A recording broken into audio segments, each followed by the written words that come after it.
میری آج کی گفتگو کا موضوع ہے حب رسول کے تقاضے۔ ظاہر بات ہے کہ کوئی مسلمان ایسا نہیں ہوگا کہ جو مدعی نہ ہو کہ اسے حضور سے انتہائی محبت ہے، بلکہ جو عوام ہیں مسلمان، وہ چاہے بے عمل ہوں لیکن ان میں جو حمیت اور غیرت رسول کے لیے ہے صلی اللہ علیہ وسلم، کہ ان کی حرمت پر کٹ مرنے کے لیے تیار رہتے ہیں، تو اس سے میں سمجھتا ہوں کہ کوئی شخص بھی محروم نہیں ہے۔ لیکن اس حب رسول کے تقاضے کیا ہیں، ان کو سمجھنے کی ضرورت ہے۔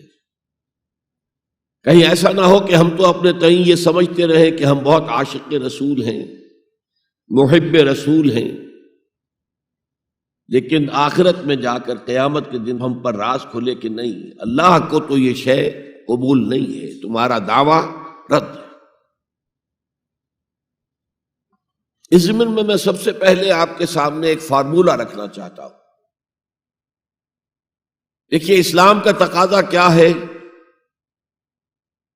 اللہ کی اطاعت کرو اور اللہ کے رسول کی اطاعت کرو، یہ بنیاد ہے۔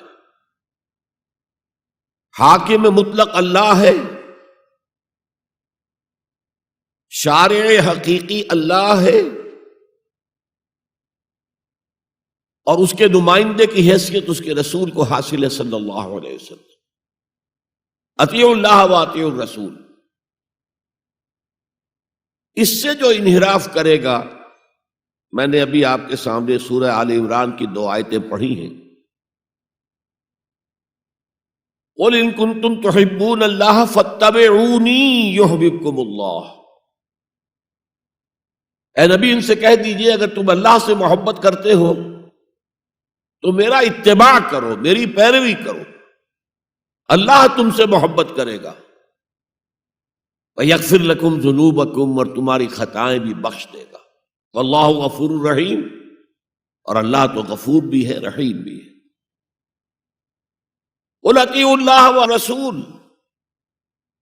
کہہ دو اطاعت کرو اللہ کی اور اللہ کے رسول کی۔ فَإِن تَوَلَّوْا، پھر اگر وہ اس سے روگردانی کریں، فَإِنَّ اللَّهَ لَا يُحِبُّ الْكَافِرِينَ، تو اللہ کو ایسے کافر پسند نہیں ہے۔ یعنی اطاعت رسول سے انکار، اللہ کی اطاعت سے انکار، گویا کہ انسان دائرہ اسلام سے خارج ہو گیا۔ تو اطاعت اللہ کی، اطاعت رسول کی، یہ تو اسلام کا بنیادی مطالبہ ہے۔ اگر یہ بھی نہیں ہے تو پھر کچھ نہیں، اگر یہ نہیں تو بابا پھر سب کہانیاں۔ اب ذرا اس سے ایک قدم اوپر اٹھیے، اطاعت کے ساتھ محبت۔ جب اللہ کی اطاعت کے ساتھ اللہ کی محبت جمع ہو جائے گی تو اس کا نام ہے عبادت۔ امام ابن تیمیہ رحمۃ اللہ علیہ کے جو شاگرد رشید ہیں، حافظ ابن قیم رحمۃ اللہ علیہ، انہوں نے عبادت کی ڈیفینیشن کی ہے۔ عبادت کیا ہے؟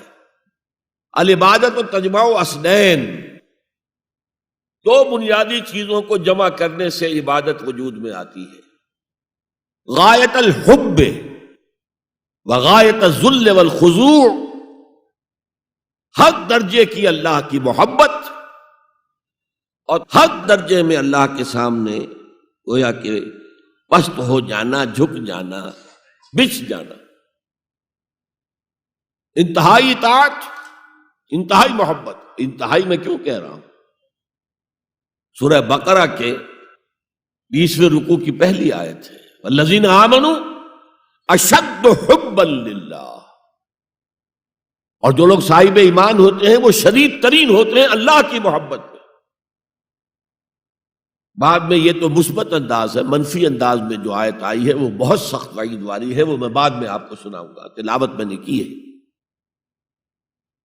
فارمولہ یہ ہے، اللہ کی اطاعت جمع شدید محبت برابر ہے عبادت کے، اور یہ عبادت جو ہے ہمارا مقصد تخلیق قرار دیا گیا۔ سورہ زاریات کی یہ آیت آپ میں حضرات کے علم میں ہوگی، وَمَا خَلَقْتُ الْجِنَّ وَالْإِنسَ إِلَّا لِيَعْبُدُونَ، میں نے جنوں اور انسانوں کو نہیں پیدا کیا مگر صرف اپنی عبادت کے لیے۔ یہ ہمارا مقصد تخلیق ہے۔ اس میں سے اطاعت والے حصے کی صحیح ترجمانی کی شیخ سعدی رحمۃ اللہ علیہ نے، زندگی آمد برائے بندگی، زندگی تو آئی ہے اطاعت کے لیے، بندگی کے لیے، غلامی کے لیے، عبدیت کے لیے۔ زندگی آمد برائے بندگی، زندگی بے بندگی شرمندگی۔ اگر اللہ کی بندگی ہی نہیں ہے تو سراسر شرمندگی ہے یہ، اور کچھ بھی نہیں۔ تو اللہ تعالیٰ کی عبادت جس کے لیے ہمیں پیدا کیا گیا، اسی کی دعوت تمام رسولوں نے دی۔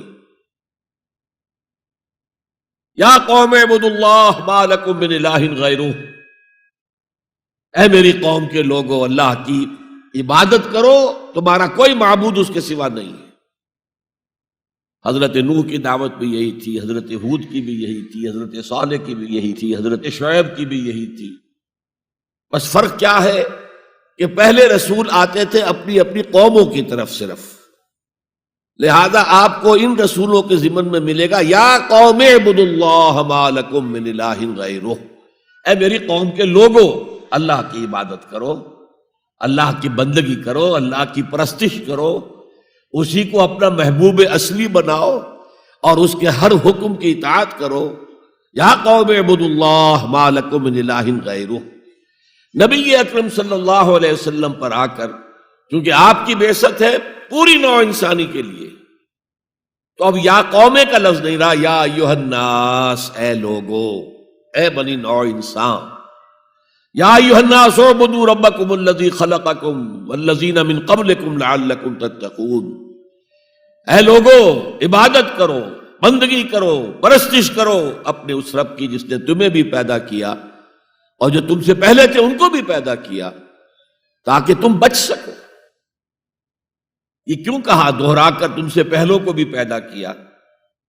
اس لیے کہ اکثر و بیشتر گمراہ لوگ، مشرکین کیا کہتے تھے اپنے رسولوں سے کہ ہم تو بس جی اپنے آباء و اجداد کے راستے پر چلیں گے، ما وجدنا علیہ آباءنا، جس طریقے پر، جس طرز عمل پر ہم نے اپنے آباء و اجداد کو پایا ہے ہم نے اسی پر چلنا ہے۔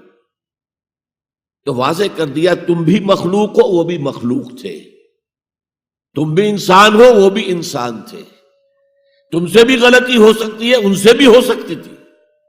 لہذا یہ اصول نہیں ہے کہ جو بھی آباء و اجداد کی ریتیں ہیں، رسمیں ہیں، طریقے ہیں اور جو ان کے عقیدے ہیں انہی کو آپ لے کر چلیں، بلکہ آپ تو تلاش کریں صحیح عقیدہ کیا ہے، صحیح زندگی گزارنے کا طریقہ کیا ہے، اس کو اختیار کریں۔ یا ایھا الناس اعبدوا ربکم الذی خلقکم والذین من قبلکم لعلکم تتقون، تاکہ تم بچ جاؤ جہنم کی آگ سے۔ یہ جو میں نے بتایا کہ اطاعت کلی، ہمہ تن، ہمہ وقت، ہمہ وجوہ، جزوی اطاعت نہیں، بس یہ ذرا نوٹ آف کوشن ہے۔ اگر ہم اللہ کا ایک حکم مانیں گے ایک نہیں مانیں گے، یہ جزوی اطاعت ہے، یہ اللہ کو قبول نہیں ہے۔ اللہ کی طرف سے تو یوں سمجھیے کہ پیکج ڈیل ہے، ٹیک اٹ اور لیو اٹ، لینا ہے تو پورا لو ورنہ دفع ہو جاؤ، اللہ کو تمہاری ضرورت نہیں ہے، تمہیں اللہ کی ضرورت ہے۔ یا ایھا الذین آمنوا ادخلوا فی السلم کافہ، اے ایمان والو اسلام میں داخل ہونا تو پورے کے پورے ہو، ادھورے نہیں۔ اور سورہ بقرہ کی آیت نمبر 85 کے اندر تو جو وعید آئی ہے، افتؤمنون ببعض الکتاب وتکفرون ببعض، کیا تم ہماری کتاب، ہماری شریعت کے کچھ حصے کو مانتے ہو اور کچھ کو رد کرتے ہو؟ فما جزاء من یفعل ذلک منکم، تو جو کوئی بھی تم میں سے یہ روش اختیار کریں گے ان کی کوئی سزا اس کے سوا نہیں ہے، کان کھول کر سنیے، ان کی کوئی سزا اس کے سوا نہیں ہے کہ دنیا میں ذلیل و خوار کر دیے جائیں اور قیامت کے دن یردون الی اشد العذاب، شدید ترین عذاب میں جھونک دیے جائیں۔ وما اللہ بغافل عما تعملون، اللہ غافل نہیں ہے، بے خبر نہیں ہے، لا علم نہیں ہے اس سے کہ جو تم کر رہے ہو۔ تم اپنی داڑھیوں کے طول سے اللہ کو دھوکہ نہیں دے سکتے، تم اپنے پاجاموں کو ٹخنوں سے اوپر رکھے اللہ کو دھوکہ نہیں دے سکتے کہ تم بہت متبع رسول ہو، تم اپنے عمروں اور حجوں سے اللہ کو دھوکہ نہیں دے سکتے، اللہ کو معلوم ہے کہ حرام کی کمائی سے حج کیا ہے تم نے۔ حرام کی کمائی سے عمرہ کیا ہے تو یہ جو جزوی اطاعت ہے کوئی اطاعت نہیں، اللہ کو قبول نہیں۔ آدمی سوچتا ہے کہ چلیے میں نے یہ کام اچھے کیے، یہ برے کیے، مجھے اچھے کاموں کا کچھ کریڈٹ بھی تو ملنا چاہیے نا، لیکن نہیں، اللہ کہتا ہے جزوی اطاعت منہ پر دے ماری جائے گی۔ اور جو دنیا کی سزا ہے وہ تو ہم اپنی آنکھوں سے دیکھ رہے ہیں، 130 140 یا 150 کروڑ مسلمان دنیا میں ہیں، ذرا اندازہ کیجیے۔ لیکن ہماری رائے کی کوئی اہمیت ہے؟ بین الاقوامی معاملات میں کوئی ہم سے مشورہ لیتا ہے کیا؟ آپ کا کیا خیال ہے؟ کس نمی پرست کے بھیا کیستی، ایسے بھی ملک تھے کہنا چاہیے، اب تو ان کا حال پتلا ہے، دولت کے انبار تھے ان کے پاس، لیکن ان کا مذاق اڑتا تھا مغربی ممالک، وہ چاہے سعودی بادشاہ ہوں اور چاہے وہ UAE کے امیر ہوں، مذاق ہی اڑتا تھا، کوئی حیثیت نہیں۔ حالانکہ کتنا بڑا رقبہ ہے انڈونیشیا کے آخری جزیروں سے لے کر موریتانیہ تک، سالڈ اسلامی آبادی، مسلمان آبادی۔ آپ کہیں گے کہ یہ بھارت جو ہے اس میں تو اکثریت تو نہیں ہے، لیکن 15 کروڑ یا 18 کروڑ تو آدمی یہاں موجود ہیں، لیکن کوئی عزت، کوئی حیثیت دنیاوی بین الاقوامی سطح پر۔ بہرحال یہاں بھی ہیں لوگ، کھاتے پیتے لوگ ہیں، ان کی اپنی کچھ عزت ہے اپنے معاشرے کے اندر، لیکن بحیثیت امت، بحیثیت قوم کیا حیثیت ہماری؟ تو الا خزی فی الحیات دنیا، وہ تو ہماری نگاہوں کے سامنے موجود ہے۔ اب قیامت کے دن کے بارے میں جو دھمکی اللہ نے دی ہے، وَيَوْمَ الْقِيَامَةِ يُرَدُّونَ إِلَىٰ أَشَدِّ الْعَذَابِ، قیامت کے دن شدید ترین عذاب میں جھونک دوں گا۔ اس پر اللہ سے معافی طلب کی جا سکتی ہے، دعا ہی کی جا سکتی ہے، اللہ ہم پر رحم فرمائیے۔